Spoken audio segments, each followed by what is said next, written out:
You just don't know what to do. You feel like you're getting choked. You feel like you'll die. Your energy attracts what you want. So if you want something, be that energy.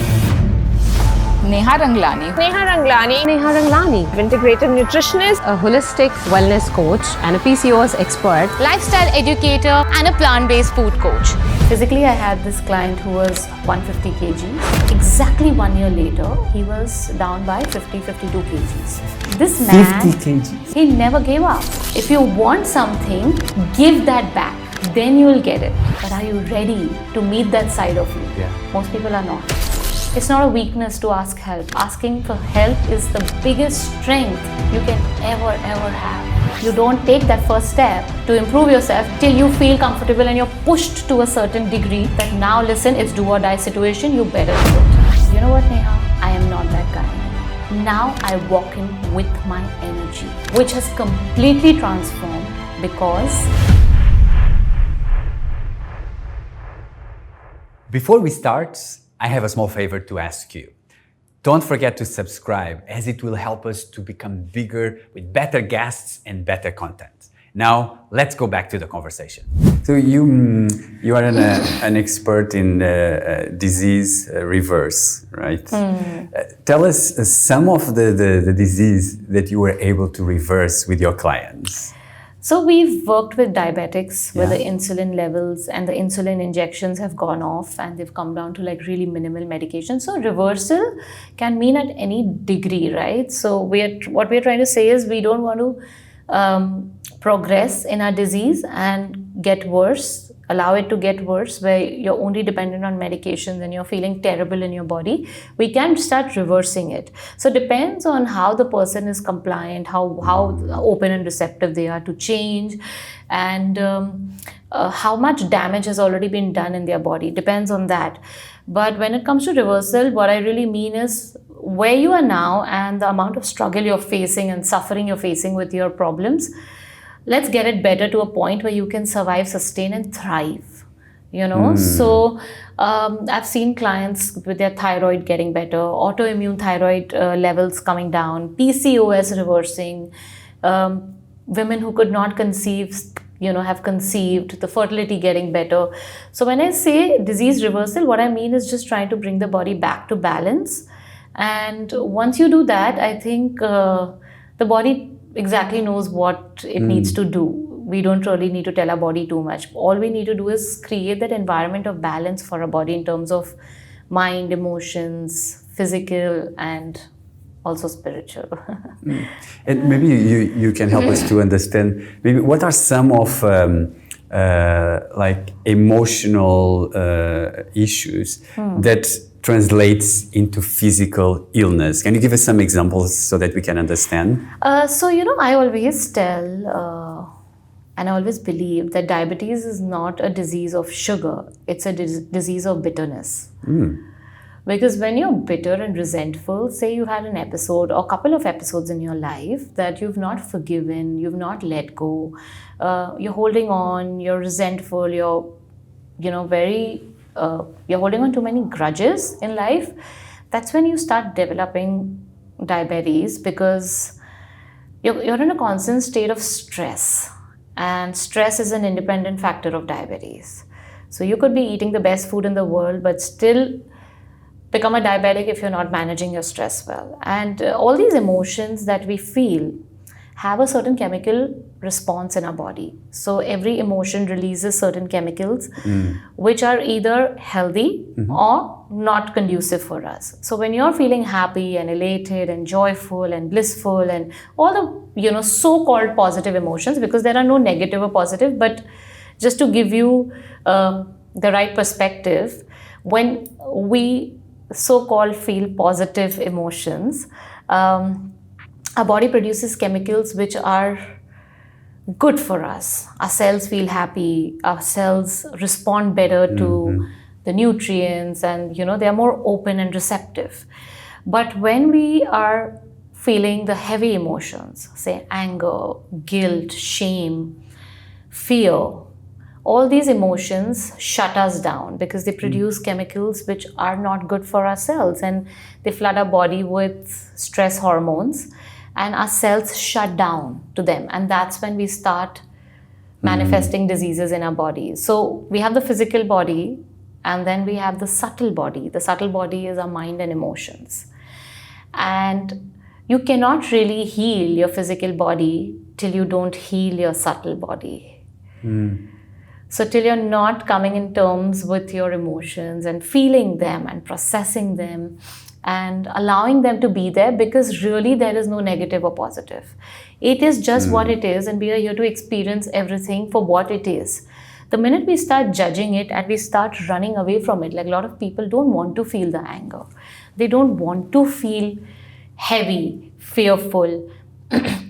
So what they do is they suppress it.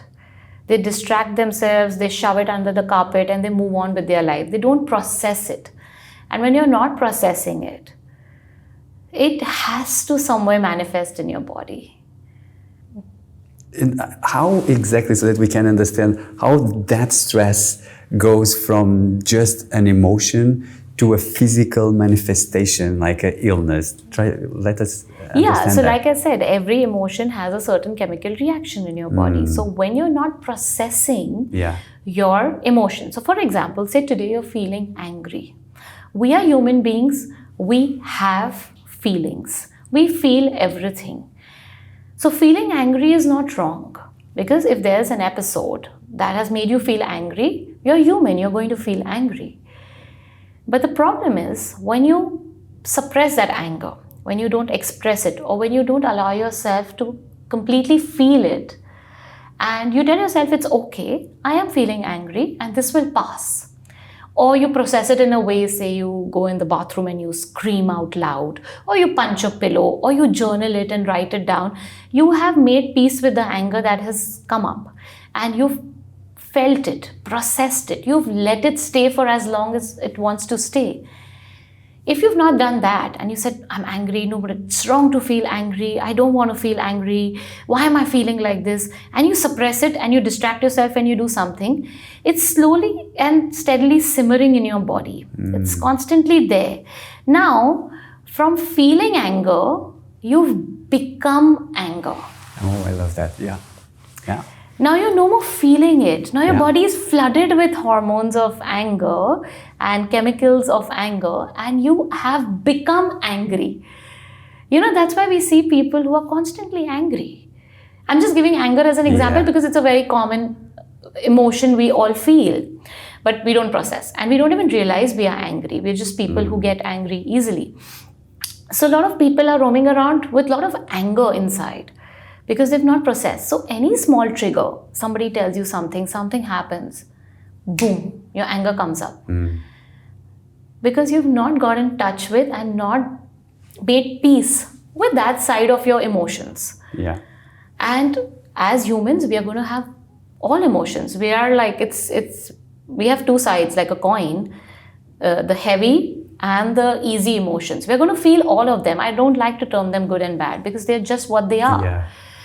And in this whole pursuit of feeling happy all the time, just feeling good all the time, we forget that you can never experience light without experiencing the darkness. Right? So I think what we need to understand is to be okay with whatever you're feeling. Don't judge yourself. Observe it, process it, let it pass. The more you do that, episodes that come up after that in life will trigger you lesser.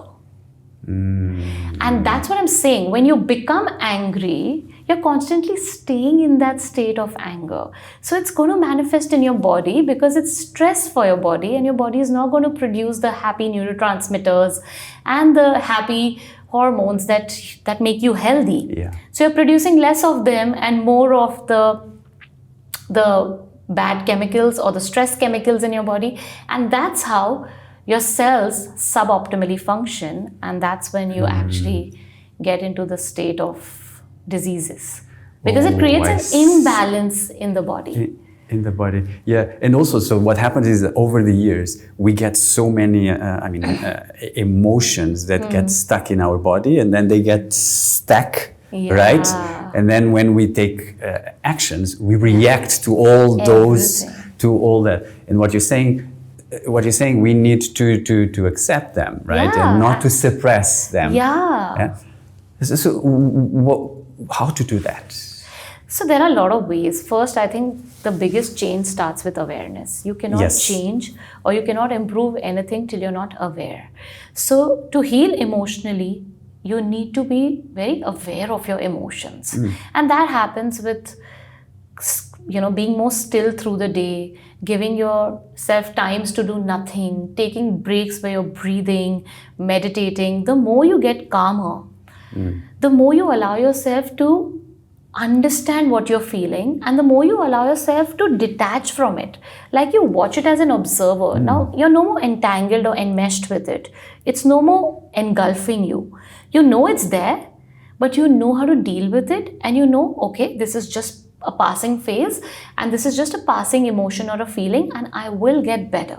Right? Because neither joy lasts forever and neither anger lasts forever. Nothing can last forever. We are constantly in a state of change and motion. So what is emotion? Is energy in motion. So it's constantly changing. And if you give yourself 90 seconds, every emotion stays in your body for 90 seconds when it comes in.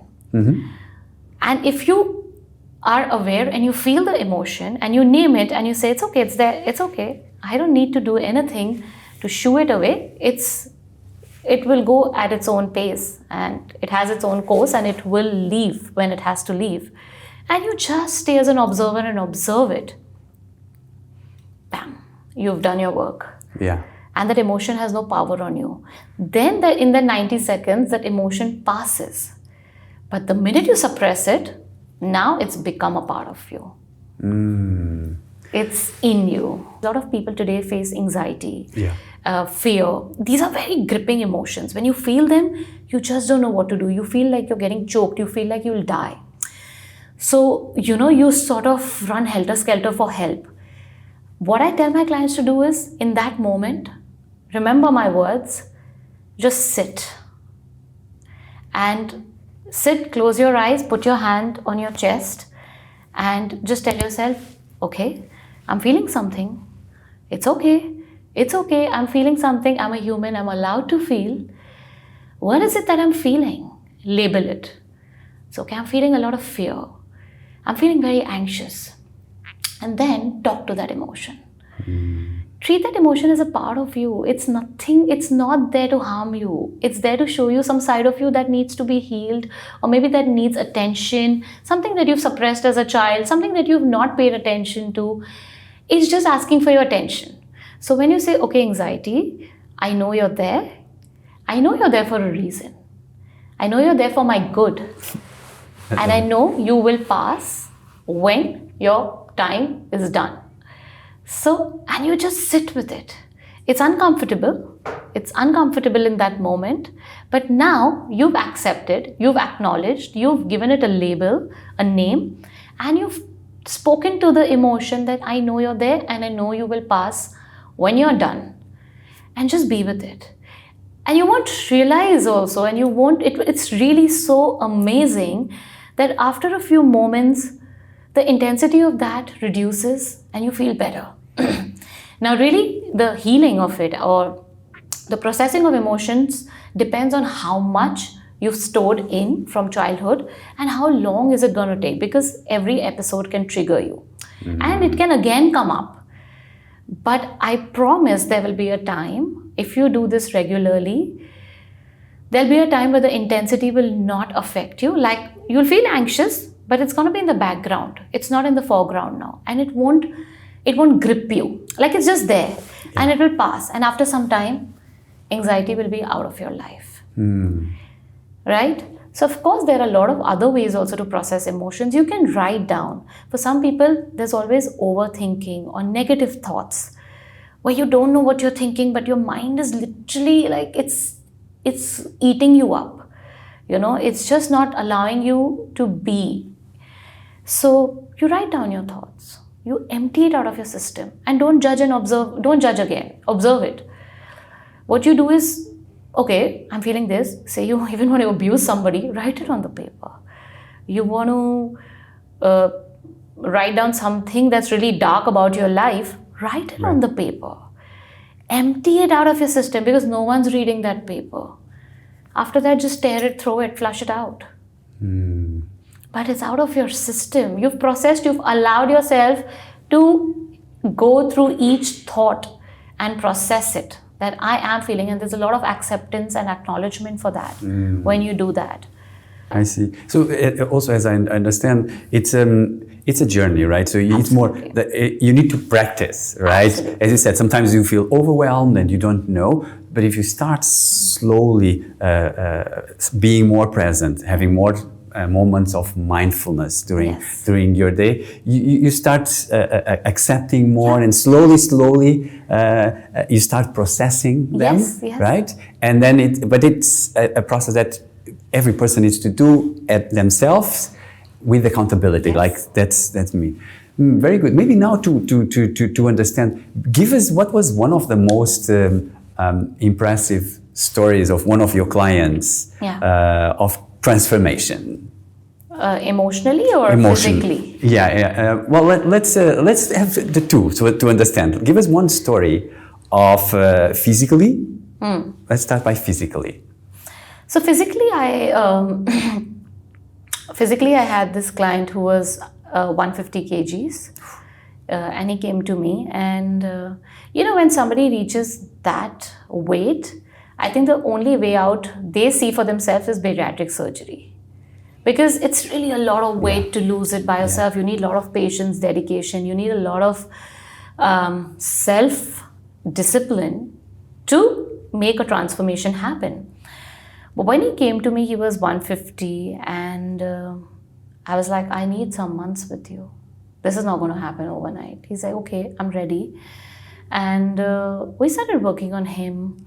And this was peak COVID. He came to me in 2019. Then we got into COVID in 2020. October 2019, he was with me. And exactly 1 year later, October 2020, he was down by 52 kgs.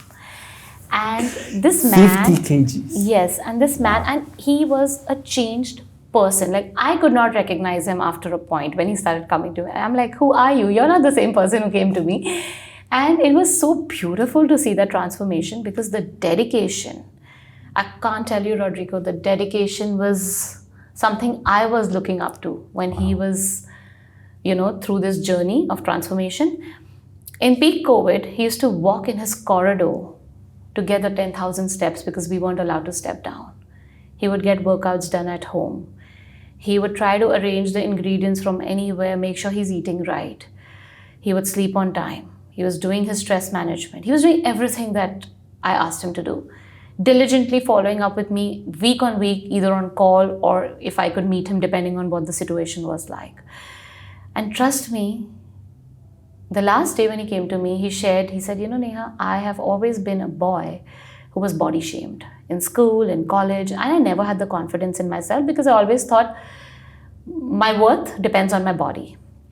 And I would not socialize, I would not go out much. Obviously, I could not make too many girlfriends because of the way I looked. And on the last day, he had tears in his eyes when he was leaving. And he said, you know what, Neha? I am not that guy anymore. Now I walk into a door with a lot of confidence, without the fear that someone's going to body shame me, without the fear that how am I going to be looked at and how am I going to be judged by people. Now I walk in with my energy, which has completely transformed because I feel amazing about myself. And he said, you know what? I could never do this because from childhood, I was an overweight guy. I was always on the other side of thin. I was always obese to a certain degree, depending on what age he was at. At different age, he was at a different degree of obesity. And he said, I've never felt this in my life. And he thanked me because he's like, only you could make it happen, because I just didn't have the courage to go through this because I thought it's a dead end and there's no light at the end of the tunnel, because how do I do it alone? And I had tears in my eyes when he was leaving, and I was like, well done. You're an inspiration. And I tell his story to everybody because it's not just weight loss. It's the mental transformation that happens when you focus on yourself. The confidence level changes. You become more in touch with your emotions. You're more in touch with your true authentic self when you're in touch with yourself. When you're allowing yourself to go through the process, you become your authentic self. And that is the transformation more than the physical transformation. Yeah. What was the one thing that you think was the most important thing that he did that helped him in this journey? Consistency. He never gave up. Wow. Because it's never one thing. He could not just do it with the diet, with the exercise, nothing. He had to be consistent with everything if he needed those results.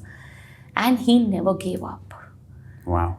There were weeks where we didn't get results, because obviously there are weeks where you don't. The body doesn't budge, but that's okay. He didn't give up.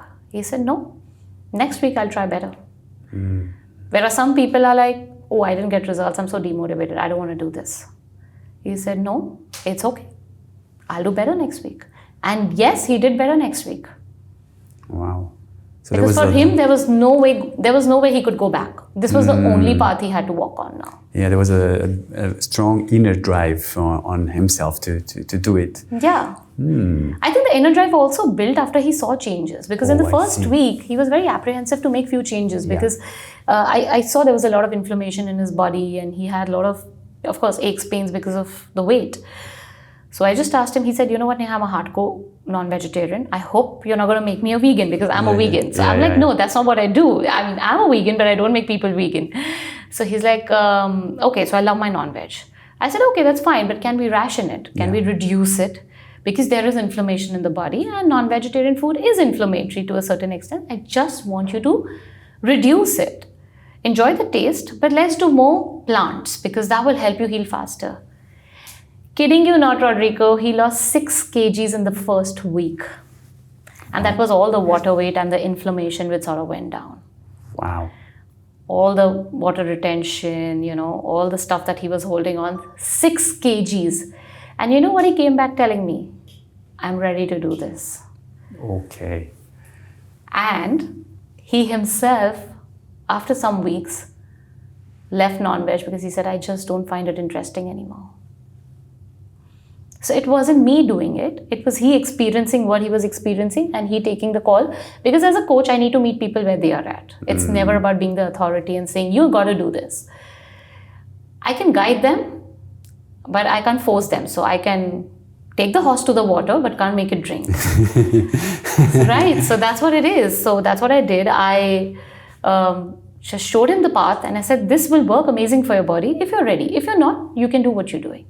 He was very receptive to try what I was telling him. And as he kept trying, that's the result. Wow, what a really inspiring I will show you his story. Video after we finish. Yeah, I really want to see it. Now, do you have any story that was more on the emotional side? Yeah, let me think.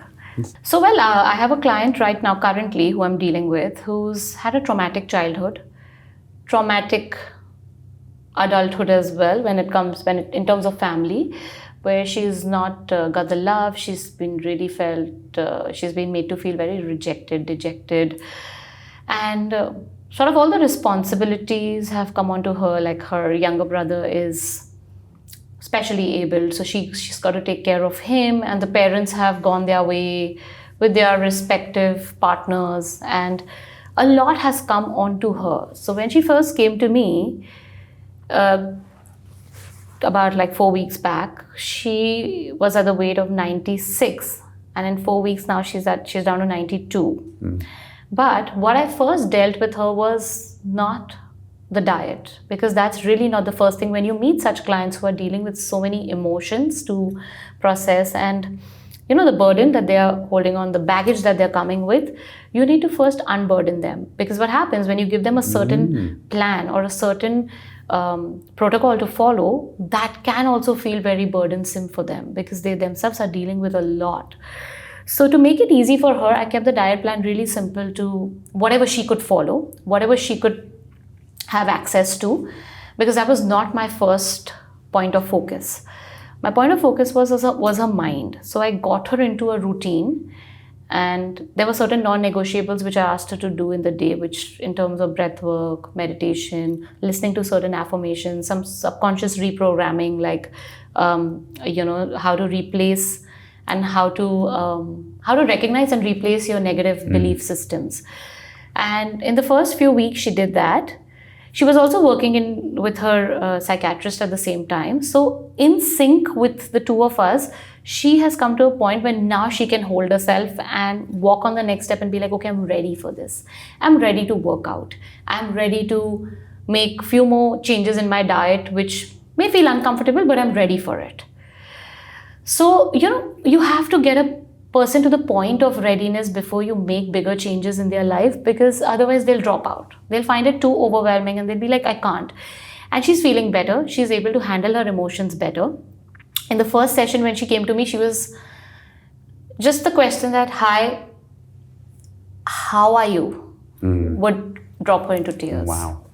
And now she walks in happy. It's just 4 weeks and she walks in happy and she's like, I'm better. Even if I'm feeling something, it's okay. I'm dealing with it. I'm better. So I suddenly see these people becoming stronger emotionally.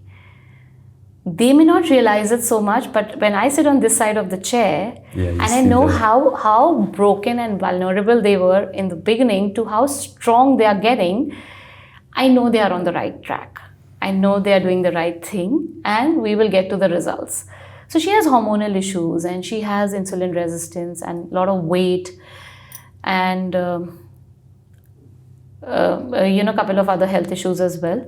But I know that will get reversed once we are dealing with the emotions well. And once she's okay to accept the realities, forgive, let go of the grudges and empty herself out, because what are we going to hold and take back? The life is so impermanent. We all are going to go one day. What are we holding on to? Right? So that's what I'm actually training her with right now. So you said about to empty our emotions. So for people who are watching us and they feel overwhelmed with some emotions, tell us what are like 3 simple things that people can do in order to better handle their emotions. I think the simplest thing is take a pen and paper and write them down. It's really no rocket science. You just sit in a quiet place and do this right, like early in the morning or before sleeping at night, because that's when your subconscious is most active. Write down whatever comes to your mind without judgment. So that's a simple tool. You can do it anywhere, anytime. You could be traveling, you could be anywhere, but you could still write down. That really helps you feel better and empty out your emotions. The next thing I would say is definitely breathe. So focus on your breath pattern. Because when we are stressed or when we feel emotional, we really can control one thing in our body, which can bring about a change, is our breath. Because a lot of other things we can't, like how your heart is beating, how your kidney is filtering, all that is not in our control, but our breath is in our control, right? So I always tell people, have a practice of breathing, and I encourage a lot of ultradian rhythm breaks for my clients. Ultradian rhythm breaks are basically taking breaks every 90 to 120 minutes of working or studying or whatever you are doing, and give yourself that 5 minutes or 5 to 10 minutes to do something that gives you joy or that just makes you peaceful. So you could listen to music which makes you happy, you could talk to a friend, or you could simply breathe. Focus on your breath, do 10 deep belly breaths, or maybe do box breathing or 4-7-8 breathing. And this sort of reduces your cortisol, calms you down, and helps you to process your emotions better, because now you have given yourself time to be still and become aware of what's happening. And I think the third thing is listen to good stuff. Listen to positive videos, information, because today I'll tell you, a lot of our subconscious is getting affected by social media. And we don't know what we are consuming and how we are shifting our belief systems in a second by seeing something on social media. Like, we're constantly comparing ourselves. We feel our lives are not good enough because other people are showing only the good side of their life. We're comparing our bodies to people. We're comparing our marriages to people, our finances to other people. And I think this is one thing which is affecting everybody. Because there was a time where our grandparents and our parents lived with a sense of satisfaction, contentment. Okay, whatever we have is good. We are happy. Family is stable, work is stable. We have a good life. There was not much greed for more.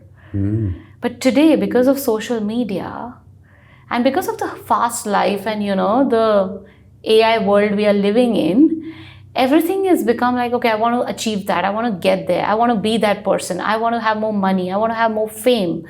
Everybody today wants that. Where are we headed to? Because where's the sense of contentment?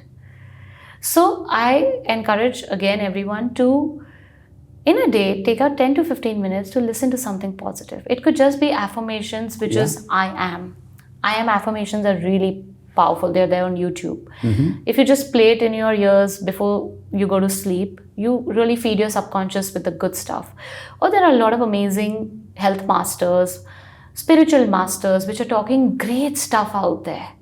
Listen to content which tells you how to live this human life, which is not to be lived with this sense of greed and sense of, unsatisfaction all the time. It's here and now. Life is really in the now. There's no past, there's no future. Right now, what you and me are talking is what it is. Even 5 minutes back, what we were talking doesn't exist. Exactly. It's past. And we've not seen future. We don't know next moment where you and me would be. So I really feel that when you listen to knowledge, it shifts your subconscious for the better. You reprogram your subconscious to think better because you're putting in good information. And then when a situation comes up, that information always crops up and you remember how to be living in the right way and not getting drowned by all these superficial, materialistic world. I'm not saying that's bad. I'm saying that's great, but know where to cut off. Know where to appreciate yourself. Know who you are. Is it that you need that money and fame because somebody else has it, or is it that it's really going to serve a purpose in your life? So stop living like a herd mentality. Live for yourself, live in stillness, live calmly, live in contentment. And once your energy vibrates at a higher level, there is no way you can attract anything lesser. Yes. People are talking all about manifestation. I want to manifest this. I want to manifest that. Manifestation is not a process. It's your energy. It's not about, I want this, so I'm going to now write down, I'm going to put my thought. Thoughts don't give you what you want. Your energy attracts what you want. So if you want something, be that energy. If you want something, give that back. Then you will get it. So the whole game is to upping your frequency, getting better. And by upping your frequency, I mean, again, being more in touch with yourself, becoming your authentic self, being more compassionate, kind, loving, everything that we are meant to be, everything that the Creator made us to be. So what you're saying is that it doesn't make sense if you're just manifesting through your thoughts. If you didn't do the work on yourself, meaning if you didn't work on yourself, on your energy, you need to be ready for that. And most people are running away from working on themselves because it's really dark initially, because you have to face your dark sides, right? Your shadow sides. People are not ready. So that's why they are roaming very ignorant. And it's happy. They're happy with just blaming the outside world and not taking ownership and responsibility of their own life. And by responsibility, I also means responsibility. Do they have the ability to respond to a situation? Really not. It's all about, it's living blindly. If you will, it's living blindly. So for those people, what do you think is the first thing that they can do? First thing is they need to be ready to change. They need to be willing and ready to change, to bring about a change in their life and to do the work. I love it. If they're not ready to do the work, nobody can. Like I said, you can get the horse to the water, you cannot make it drink. So you can only drink the water when you're ready to drink the water. Right? You've kept the glass of water over here. Can you force me to drink it? I'll drink it when I want to drink it. They need to be willing and ready to make that change. And change is not easy. Change is not a beautiful process. It's turbulent. And it's not linear. There are going to be a lot of ups and downs in the journey. But it's a beautiful ride because you're really peeling one layer of onion at a time. You're literally uncovering so many truths about yourself. And if you look at it from like an observer perspective, you'll be like, oh, wow, I had this in me as well. I never knew about this. So you're not judging it, but you're like, just wow, there's so many sides to me. I didn't know about this. But are you ready to meet that side of you? Yeah. Most people are not. So first things first is ask yourself, am I ready to do the work? And the work is not going to be easy, but am I ready and willing for this journey? And if the answer is yes, then walk on the path. And what I mean by walking on the path, I would really recommend people take professional help. Meet your therapist, talk to them, meet your health coaches, understand what's happening with your body. Like really take yourself up as a project and seek professional help, because we think we know all the answers, but we don't. Answers are all within us, but we are not in touch with ourselves to know the answers, what is right and wrong. We are not in touch with our intuition. So we are really operating from an ego self, not from the authentic self. So we don't know what's right for us till you work on yourself and you get in touch with your intuition, and then you operate out of your intuitive self. And then you become health independent. Yes. In all aspects. Yeah. And then you know how to deal with life. Yeah. But it's important that you first you are willing to, and then you look for help for someone to help you in that journey, so that after you can go by yourself, but at least you have the tools and the resources to do that, right? Yeah, because a journey, like I said, can be very turbulent. So when you're seeking help, you know there's somebody supporting me. Exactly. If I feel something, I can always call and ask my coach or therapist that, I'm not feeling good. What do I do? In that moment, you really don't know what to do, but your coach or your guide can help you to sail through that moment more seamlessly. Yes. Rather than getting drowned. And I think that's the biggest strength. It's not a weakness to ask help. Asking for help is the biggest strength you can ever have. Because your ego doesn't let you do that. Your ego says, no, why do you need to go to that person? You're good. Look at some videos on YouTube. Look at some Instagram, experts, and you'll find your answer. Why do you need to pay? Why do you need to take help? Are you mental? Why do you need to go to a therapist? Oh, you're going to a nutritionist? There are so many diets available online. Why don't you just pick up and do something? That's your ego self talking. Yeah. But your authentic self will be like, no, I need help. Yeah. Even because we are all so different, what works for one person might not work for another person. So that's what you're saying. Yeah. So good. So maybe I think now to finalize, maybe you can now share about your practices. How do you do like yourself in order to live a more balanced and positive life? Well, all the stuff that I make my clients do, I practice what I preach, and I only help people with things that I've experienced that have helped me, right? So I think through this journey, in the last 2 years, I had massive anxiety bouts. I think 2022 was the year of anxiety for me. Like it was the theme of the year for me. And I think for a lot of people also, because we just came out of COVID and life completely changed. 360-degree, life was something else. We didn't know how to live in the new world, right? Social anxiety. How do you take your work ahead? People were behaving strange because the 3 years of isolation, just made people different people. And it was a collective shift in the consciousness, in the universe, and in the whole human kind. Everybody changed. We went through a forest and we came out on the other side being different species altogether. And I think that brought about a lot of awareness also in people, because you really don't make a change until you feel comfortable, right? Yeah. You don't take that first step to improve yourself till you feel comfortable and you're pushed to a certain degree that now listen, it's do or die situation, you better do it, And that's what happened for me, I think in 2022, where anxiety was really at its peak, and I didn't know how to be in touch with my emotions. And I was like, what do I do? How do I breathe? Like, there were times where I was so drowned in my emotions, be it fear, anger, sadness. I have felt all of it in that year. And to a degree where I wanted to run away from myself, I didn't know how to face them because they were so overwhelming. I think everything was just resurfacing.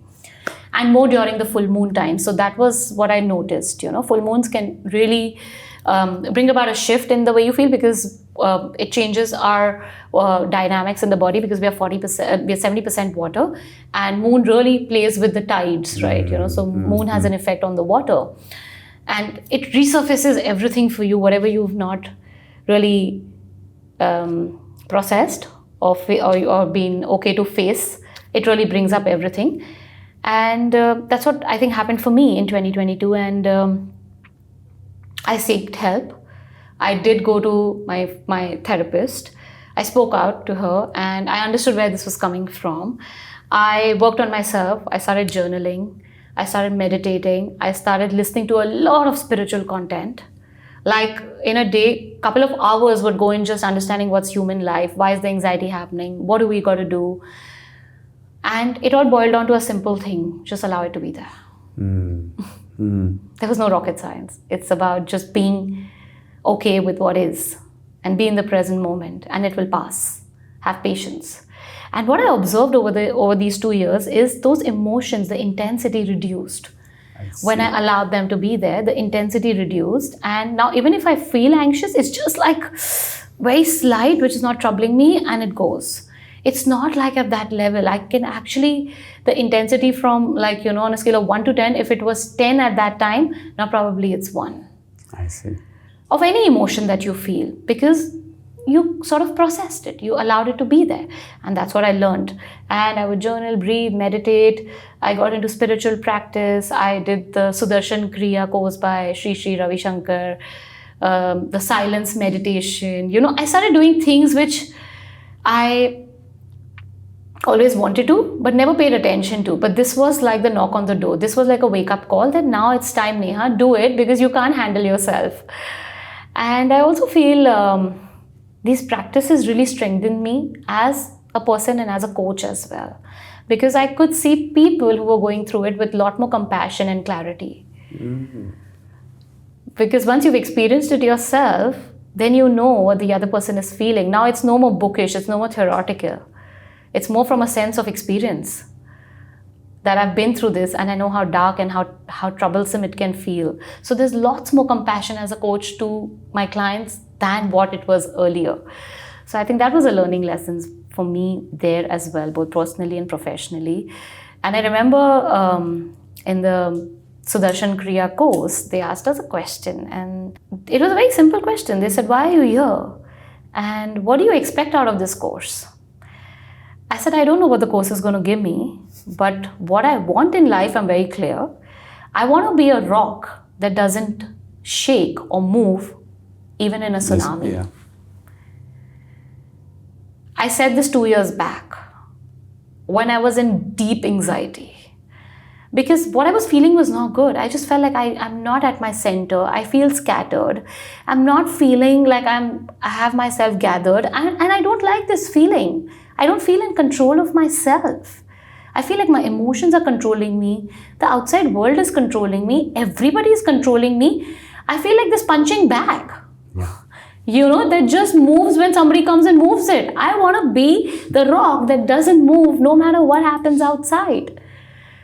And bam, if I'm asking for that, universe says, girl, you're asking for it, take it. Ready, yeah. I will bring situations in front of you that will shake you. Now this is your test, whether you move or you don't. And literally then life threw certain situations on me where I felt like, oh my God, this is like, I may crumble.